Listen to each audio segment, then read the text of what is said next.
Bonjour à tous. Alors, curieusement, la semaine est assez calme sur les marchés financiers, avec un CAC dans une fourchette de 6004 à 6600 points, et un VIX, c'est-à-dire un indice de la volatilité, qui baisse entre 24 et 25. Ça se calme un petit peu, pourtant il y a toujours beaucoup de tensions sur les taux longs, notamment aux États-Unis, avec un taux à 10 ans à 2,35%. Le taux à 2 ans aux États-Unis est à 2,14. Vous savez que traditionnellement, si on a un taux à 2 ans supérieur au taux à 10 ans, c'est des prémices de récession.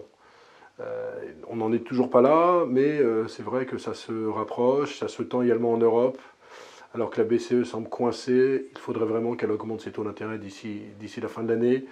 Sur le 10 ans allemand, on est sur des niveaux de 0,50%. Sur le 10 ans français, on se rapproche des 1%, 0,92%. Et donc, on a un nouveau paradigme sur les marchés, c'est que la politique monétaire va être de plus en plus restrictive. D'ailleurs, Jérôme Powell, il parlait cette semaine, n'a pas exclu que lors des prochaines réunions, on aura non pas 25 points de base en hausse des taux, mais 50 points de base. L'idée était au début qu'on ait des taux courts à 2% en fin d'année, et certains disent maintenant qu'il faudrait des taux courts à 3% pour lutter contre cette foutue inflation. Et l'inflation n'est pas près de se réduire. Quand on voit que le prix du baril de pétrole est sur des niveaux de 120 $, il a pris près de 20% en l'espace d'une semaine. Alors vous allez me dire, mais comment ça se fait que les marchés réagissent si bien? Comment ça se fait qu'on ne baisse pas? Pourquoi n'y a-t-il pas de crack?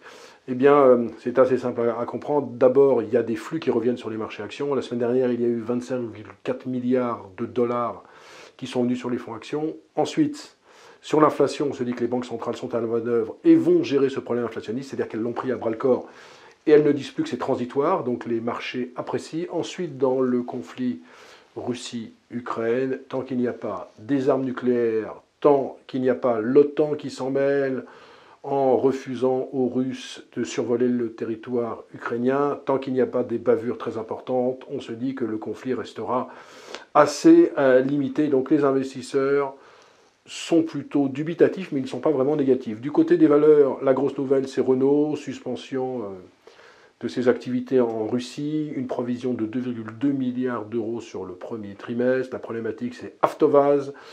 Renault en a 68%, ils produisent notamment les Lada. Quand vous regardez notamment l'année dernière les résultats de Renault, il y a une marge opérationnelle de 3,6%, mais dans l'automobile, la marge n'était que de 1,2%. Et cette marge en automobile de 1,2% a été réalisée à 50% par Avtovaz, la division russe. On comprend pourquoi.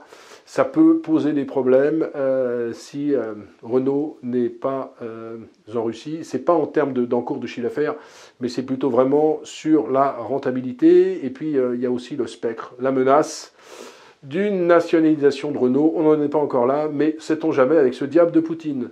Un mot de la Société Générale, exposition de 18,6 milliards d'euros également à la Russie. Pas étonnant que ces deux titres soient en forte baisse depuis le début de l'année, moins 20% pour Renault, moins 18% sur la Société Générale. Donc en conclusion, finalement, une semaine où on s'est tenu, assez paradoxalement, mais encore une fois, tant que ça ne dégénère pas dans le conflit, et tant qu'il y aura des flux acheteurs sur les actions, il n'y a pas de raison d'être super négatif. Bien évidemment, ça peut changer de minute en minute en fonction de ce qui se passe en Ukraine. Voilà, excellente journée à tous, très bon week-end, on se retrouve la semaine prochaine.